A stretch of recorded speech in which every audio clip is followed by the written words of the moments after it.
everyone, I am Paridhi and welcome to our mobile photography course. Now before I begin, let me introduce myself to you guys. So this is what I do. I started in 2015 as a kids and family photographer. Then in 2016, I stepped into weddings with a team of photographers. So then we were covering, like right now also, we are covering photography of weddings and cinematography as well. Now why I began this course? Because not all of us, unfortunately, not all of us are aware of the advanced features that exist in our phone camera and also the angles that can make a normal photo a better photo. So that is why this course will include and will guide you through all those technical aspects of photography which are existing in our phone camera and the composition aspects which can make your framing better. So the topics that we are going to cover in this course are: first is the features that exist in our phone camera. Second is the composition part that will cover rule of thirds and symmetry and color composition. And in the end, I'll also be giving you all the story apps I use for Instagram. So here we go. First and foremost thing, before you start taking pictures, just know how to hold your camera right. So the best way, actually the right way to hold your phone camera is with these two hands. Use both the hands to form a firm grip around your phone. In that way, you're preventing any kind of shakes that may exist. So if you are taking a portrait picture like this, take like this. Make sure you don't cover the lens with your fingers. If you are taking a landscape picture or making a video, then make it like this. Okay? I've also shown two pictures here which are depicting how I'm holding the phone. And in this way, you can actually use your thumb to press the shutter button. Okay? So this is how you use it. So whether you're holding the phone this way or this way, just make sure that you hold the phone closer to your body. Like keep the elbows closer to your body, because the elbows then get a support from your body and it prevents much shake. Also, if you are bending down and you have to click like in this position, like when you're bending down, then either completely bend and take the support of knees and keep the elbows on your knees and then click. So in this way, in this particular position, we are preventing the shakes from any kind of shake from happening because of our hands or mobile camera shakes. Third, if you're standing and you tend to, your hands tend to be shaky or your body is shaky whenever it is clicking the shutter button, then just take a support from a wall or a tree wherever possible. Like just lean on the wall and then click. So these are few tips in which you can keep your camera, like keep your hands really stable. So that was the first point that was to be covered. Now we come to the phone features. In the phone features, before I tell you what all things I'm going to cover, I will be using these two terms. One is subject and one is frame, oftenly. So by subject I mean the thing, the object or the person you are shooting, or the space, whatever your main focus is, that is your subject. And the second is the frame. Frame is the entire area of your photograph. So that is frame, what you see in your mobile screen during the time you're clicking. So that is a frame. The first topic in the phone feature is focus. If you see this image, you see a circle on the flower.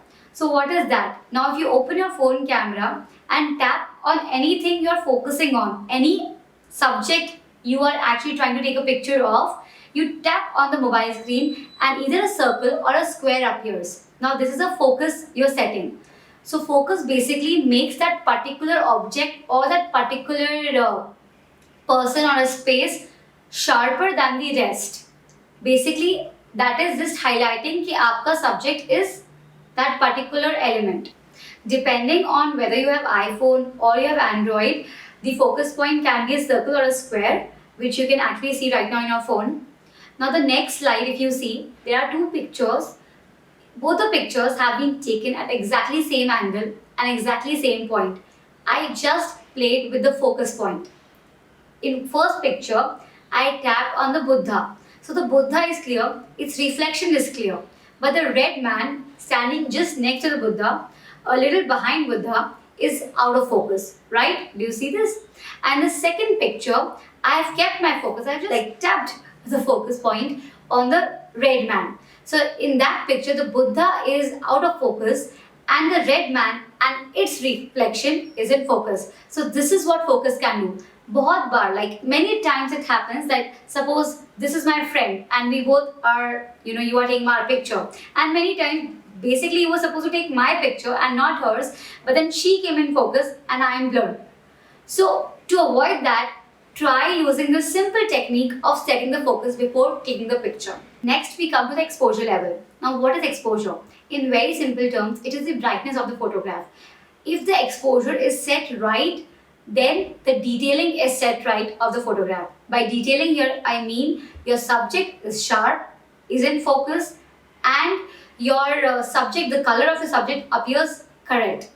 So now how you can set the exposure? By using your phone camera.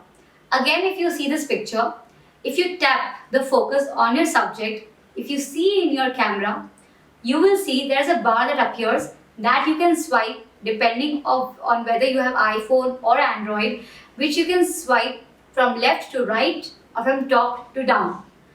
If you are swiping it right now, you will see that you are able to change the exposure level, the brightness level of the photograph you are going to click. Right? If you see these three pictures, you will notice that in the first picture, the exposure is too high. I have taken all the three pictures in the same angle at the same light. The light is falling from the left and there is a window in the left. Now, if you see the first picture, the exposure of the first picture is like too high, right? The photo is too bright and the features, it's not clear at all. But in the same situation, I have taken the second picture.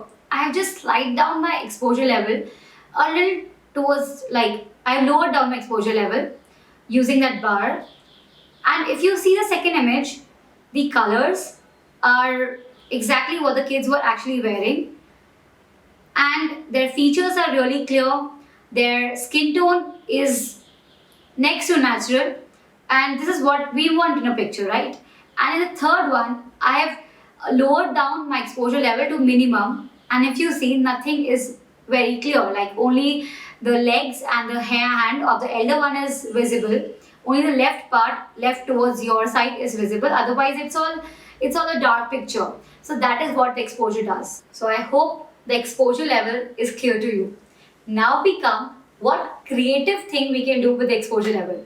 If you see this picture towards my left, we've all clicked this picture, right? We've all tried to click this picture on the beaches, like when we go to the beach, the sun is setting or there's sunset or sunrise, and you want that picture to be clicked on the beach with you playing, and you're just either the photographer or you are the person being shot, right? So how you can do with using your mobile? All you need to do here is swipe the exposure towards minimum. But the condition here is, like suppose this is my subject, this is my camera, now this is my shooter, this is my subject. The light that is falling from behind the subject. In that case, if you reduce the exposure level in your camera towards the minimum, you're actually getting a silhouette picture. How you can do this at your home? You can click this against the window, against the door, which is like getting ample amount of light inside, and you as a shooter are inside the home. So these are like situations where you can click a silhouette photo in your home itself. Now we come to our most loved feature, which I guess everyone uses it. It is the portrait mode. What portrait mode does is, you all know, it focuses on the subject pretty well and it defocuses on everything else. Like the background is all blurry and you are in the focus. And that is what we love about the portrait. Basically, the portrait mode is using the depth effect software, and the blurriness in the background is called BOKEH, bokeh in photography terms.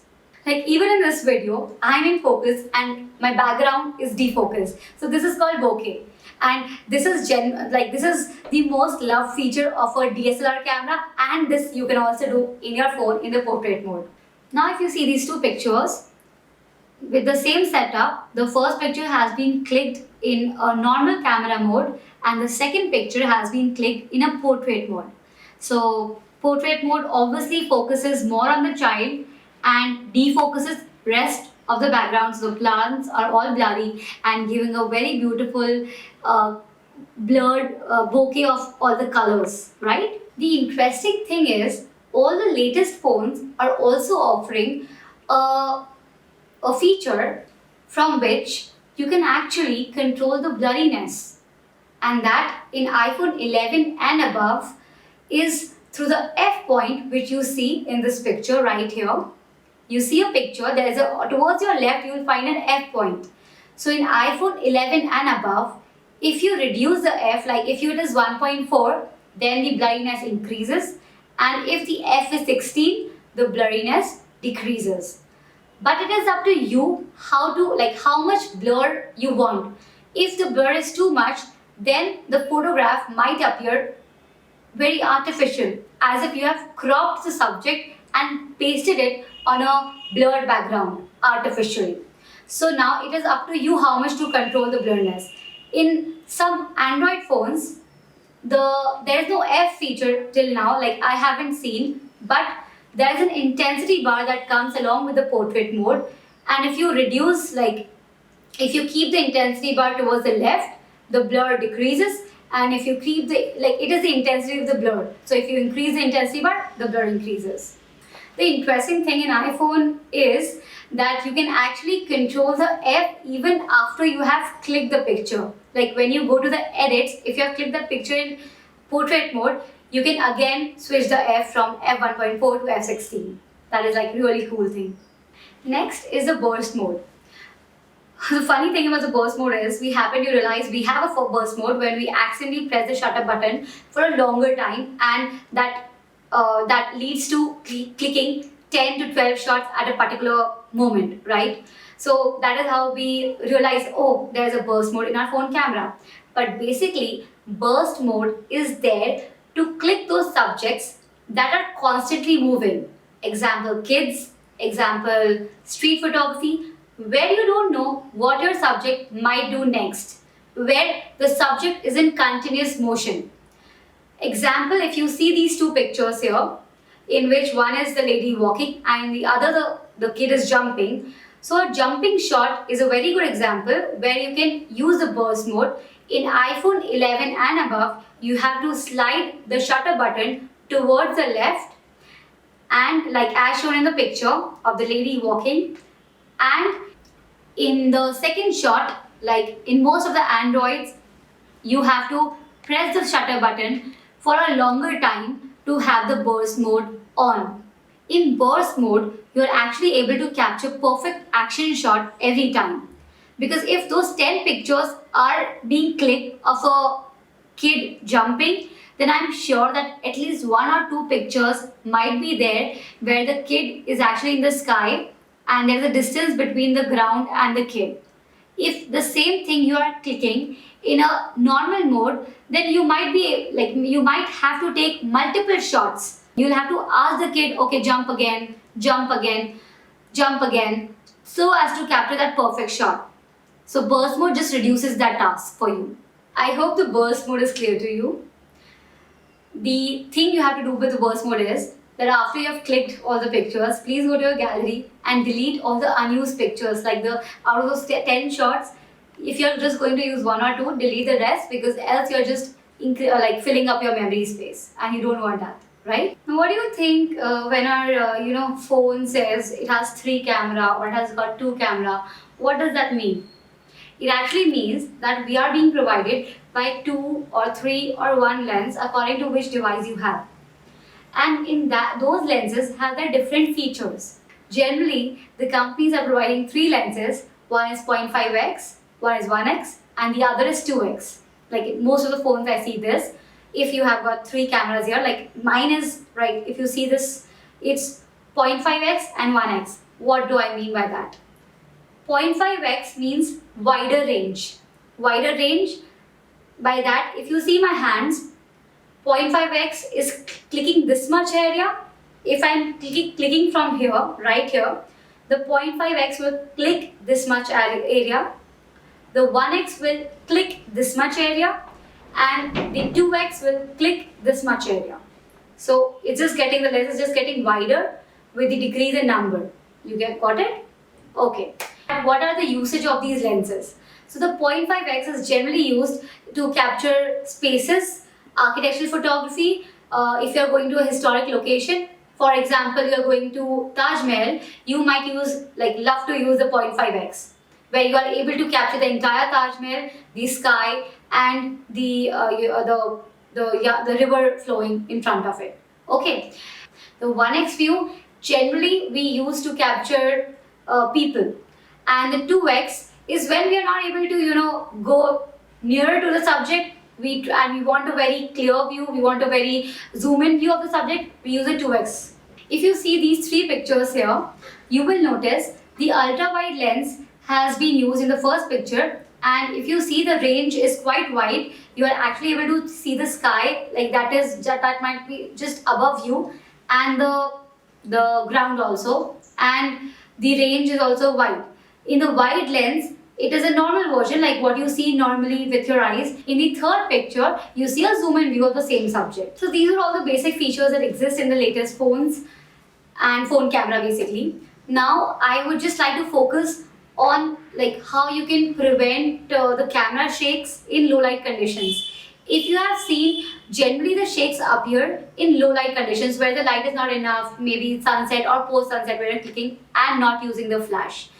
Generally, I would suggest avoid using a flash. Instead of flash, you can also, you can use external light source such as a ring light or a LED light that also comes for phone as well. You can check phone light accessories and you will find it there on Amazon or other websites. Now, why I'm saying don't use flashes, because if you actually, photography is all about light. The term photo in photography is light. When you're using flash, often we have complained, oh, we are appearing so white, oh, it's so flashy, oh, the features are not clear.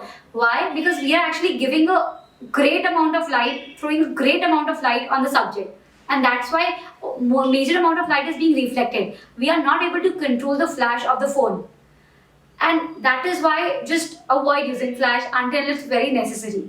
A very simple trick I'll tell you is, what I do in a condition where, in a night party or something, and I want to click because the decor is really nice.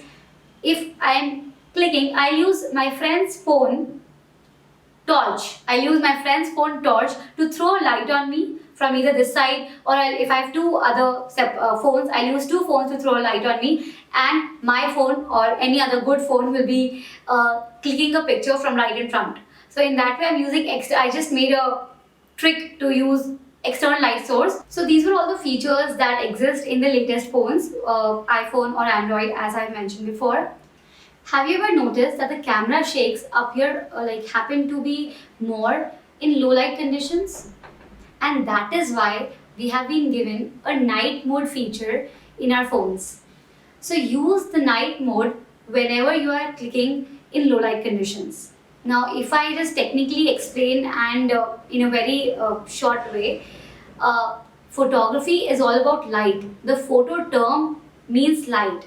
Photography is drawing with light. So if the light is good, then the picture comes out good. But if the light is not good, then our phone camera have been set up such that in the night mode, it has been manually, it has been set up for you.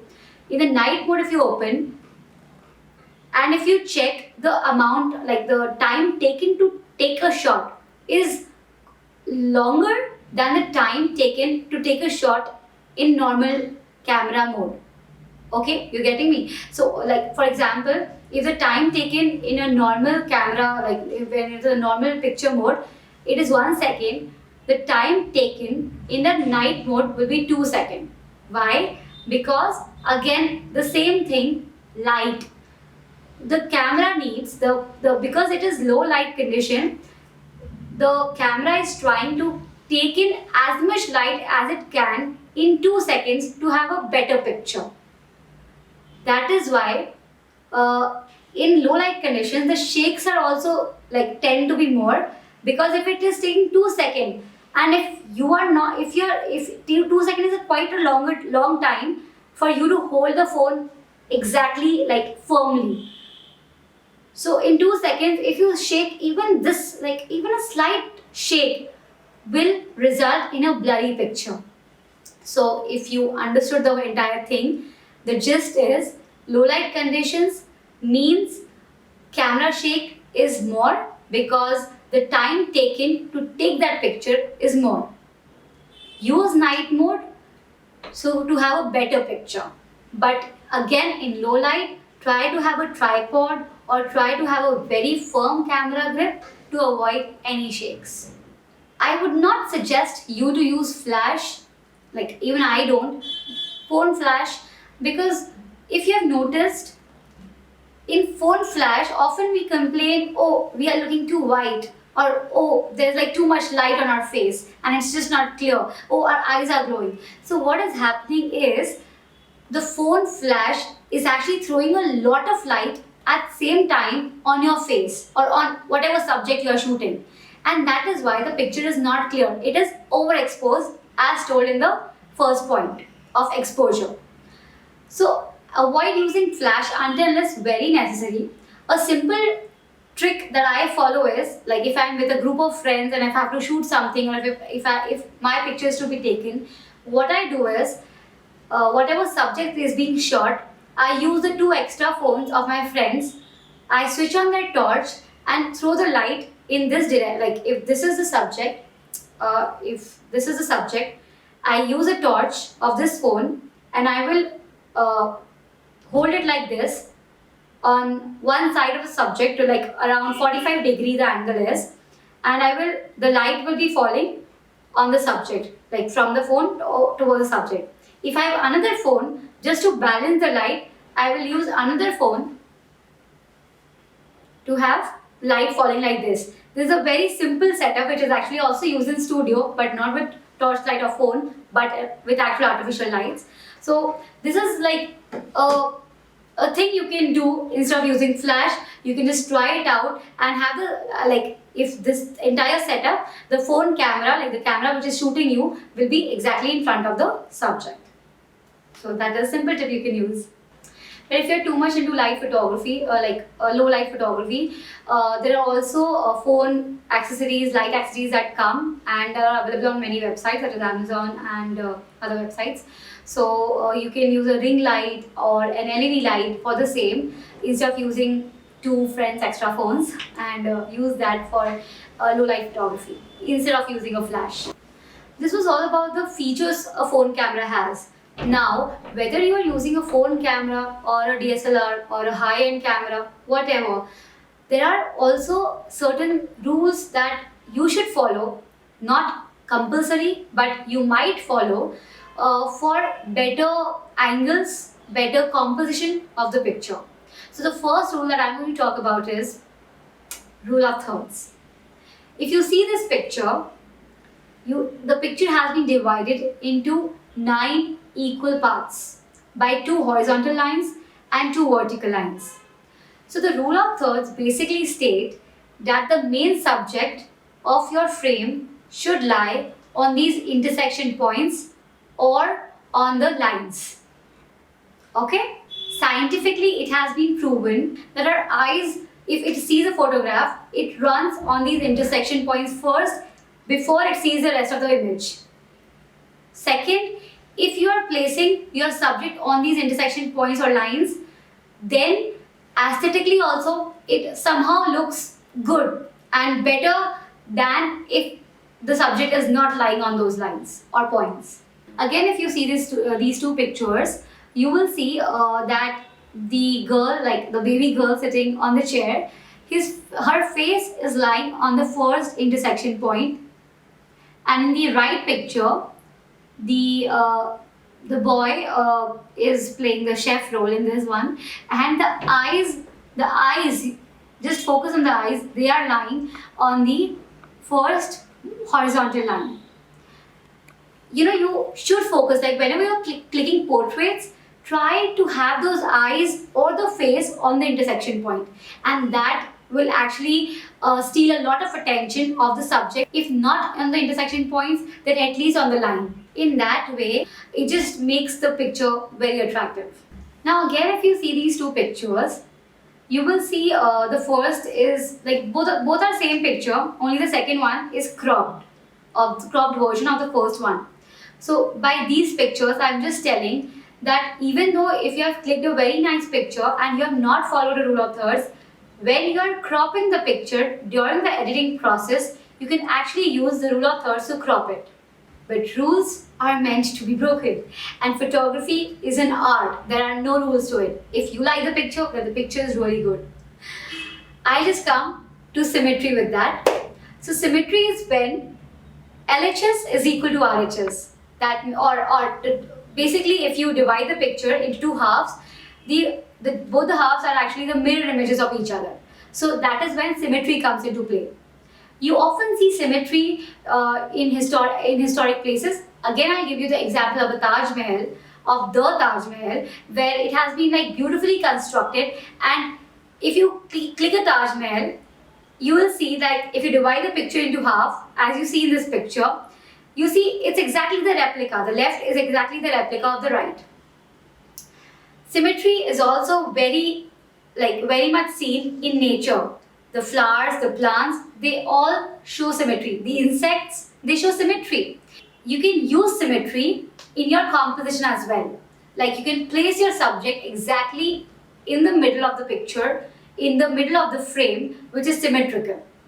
Or that is just one example I was giving. But if you see these pictures, these all have been taken in following the symmetry. A very important topic which comes under composition is colors. The use of colors can change your picture from a dull picture to a the best picture, to a bright picture, to a the colors can change the mood of the picture, or the colors can make the picture very messy, or it can make the picture look very classy. So it's up to you how you use the colors to your benefit in a photograph. If you see this picture, we have I've shot this and I've tried to keep the clothes of the child exactly as the clothes of the toy, like the color of the toy he's carrying. Imagine if at this point the child was wearing orange and blue like he is, but the toy was a red color toy. Do you think the picture would have looked that beautiful? If I go to the second picture, you will see I have kept the child's clothing as a red color dress. Why? Because I am taking an apple shot and apples are red and the flowers above are also red. So I have kept those 2-3 colors in mind in the picture. Okay. If you see these two pictures, again I have used the same logic behind it. I have chosen the colors from the same color palette and made my clients wear the clothes accordingly. So color theory is a very important part of a photograph. You must choose the colors in a picture like you choose your clothes. Like you know which pant you're going to wear with a shirt. You even choose your shoes and the belt which goes accordingly. You know which skirt is going to go with which top. And you choose your hair accessories accordingly, right? So even in a picture, even in a photograph, you must take care of the colors your subject is wearing, what background, what color is the background of, what colors you're using in the props, are there too many colors or is a color too dull? You should take care of that. Try choosing the colors from the same color palette. Color theory is a big topic in itself, so I won't talk much about it, but I'm just giving you a hint that you must take care of the colors if you're taking a colorful picture, not a black and white picture. So we have covered the features, we have covered the composition part. Now I'll tell you the do's and don'ts. First, as I've told, is hold the phone with a firm grip. Don't hold it with one hand. Don't be lazy and just hold the phone like, okay, my picture खींच देता हूँ, and you're like this. Okay, don't do that. To hold your phone straight. To take straight pictures. Don't take picture like this or this. Don't do that. How you can prevent, often we try to take a straight picture We try to take a straight picture, but often there is a slight, okay, the picture is slightly tilted. How you can prevent that? Easy. You have the grid on now. Just make sure that the vertical line in the grid, when the phone is this way, the vertical line is the long one. When the phone is kept in a landscape way, the vertical line is a shorter one. So these vertical lines are in parallel with any vertical thing, maybe a tree, maybe an edge of the door, vertical thing in your frame. In that way, if these two are parallel, then definitely your picture is going to be straight. Don't make it parallel with the horizontal. Don't make the horizontal lines parallel with the horizontal in the frame. It is always a vertical. Third point is experiment with different perspective. By that I mean move. Get up from your seat and move. Try to shoot the subject with different angles. Don't be a lazy bum and sit on a chair and just shoot from one angle. Try to use the left side, front side, right side, whichever side. Just try to move and see the object from different directions. Fourth is play with colors, as I've already talked about in the above slides.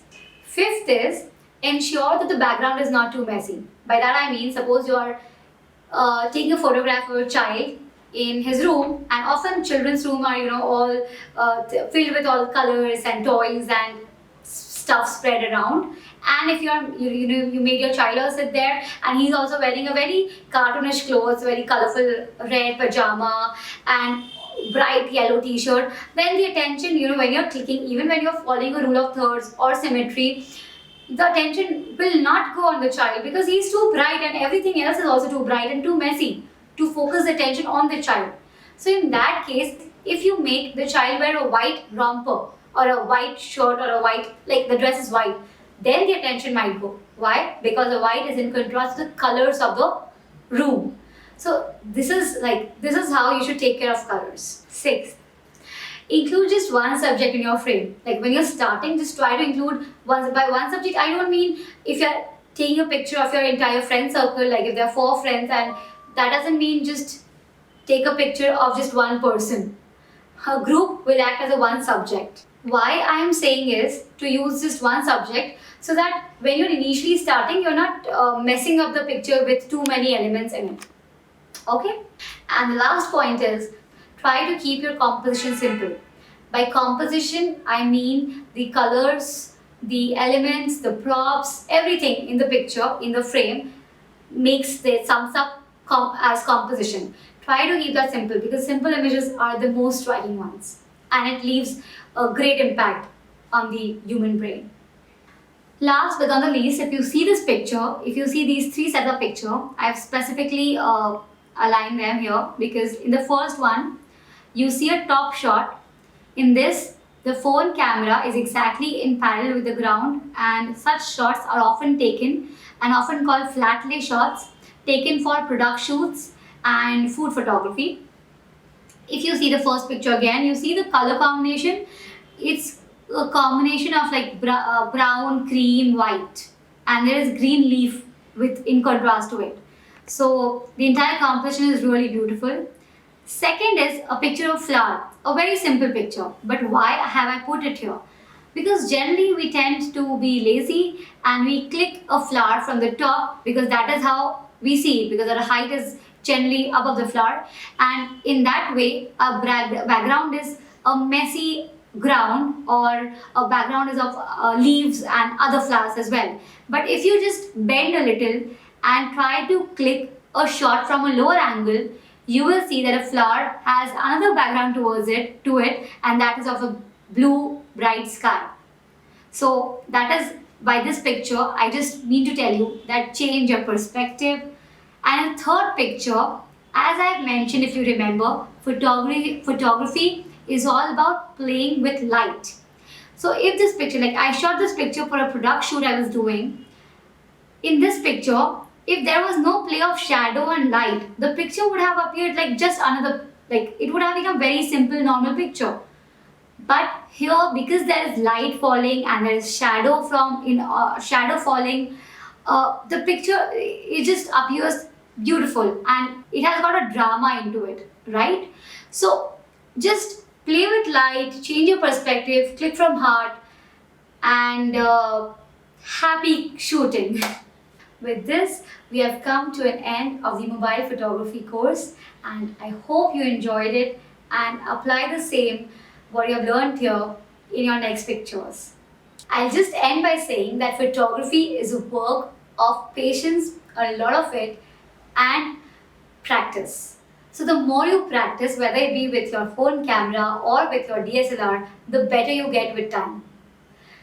If you just start observing your daily life, your daily routine, and things all around you, how the light is falling, like everything. If you start observing that, you'll start framing shots in your head, and you will be able to click better with your phone camera or with any other camera you're using.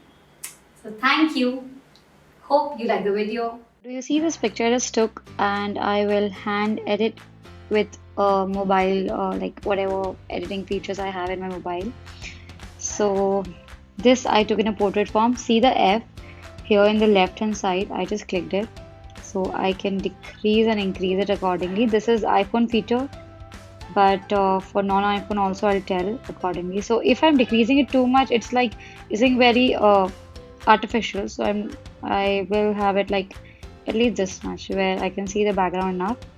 Done. And now I'll go to okay. Now I'll go to the all these options. So I have this exposure.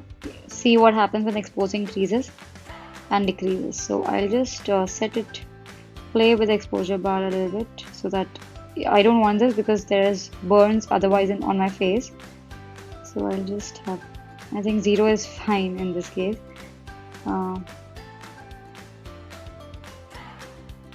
Brilliance is okay. Another shadow game. If I reduce the highlight, see what it is doing, because my face is the most highlight thing in the picture. If I reduce it, it's just turning darker and yellowish. So, and in this case, whiter. So again, highlights according to the. So I think this is good, where I can see a little blush on my face. Contrast increases the dark sides. So yeah.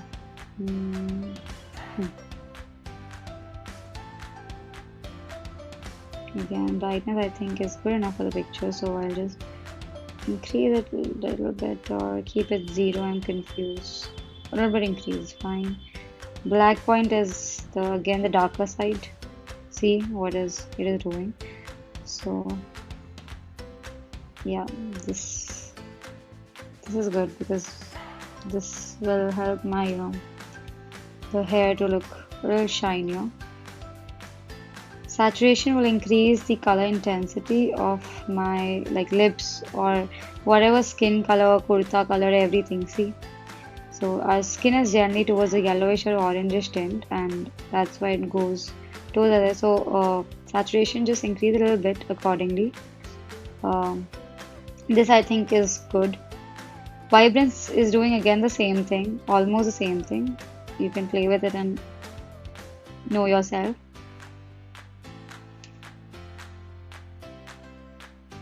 So increasing a little bit of vibrance, and warmth is the yellow tint. See the yellowness of the picture. So I like my picture a little warmer.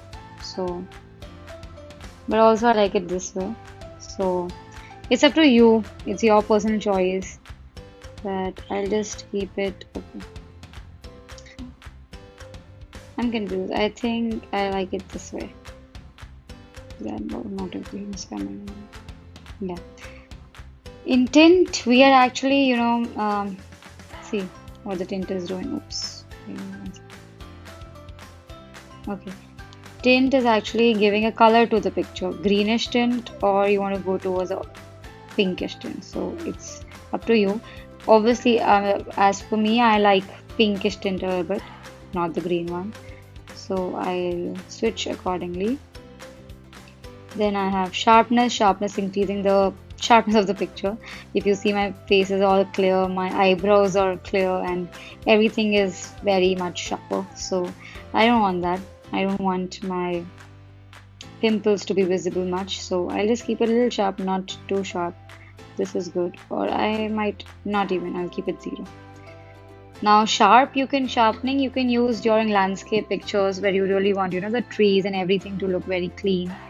Definition is again doing the same thing, but a little different way. It's actually playing with the edges rather than the everything. So definition I can still do because my eyes are getting defined a little more in this way. Then I have vignette, which I think, no, I have noise reduction. Noise reduction is softening of the image. See, so it's a little softer, but if I am doing it 100%, then it appears as if my face is blurry. So, but if I'm doing it 0, then everything on my face is clear, like my the skin quality is clear. So I'll just increase it to the bit that it doesn't appear blurry. Yeah, I think this is good. Then we have, or I can just reduce a little bit. I'm okay with pimples. Alright, and the vignette is, okay, so do you see the black border that is like circular thing coming around? So that is the vignette option, and I don't really like it. So instead of like, this is what our lens does. So I just remove the blackness. So I keep it minus. Yeah, this is good. So yeah, this was the original, and this is the final. Original, okay, there's a lot of different. Original and final. Original was this, and final. Okay, great. So I can do it done. Thank you.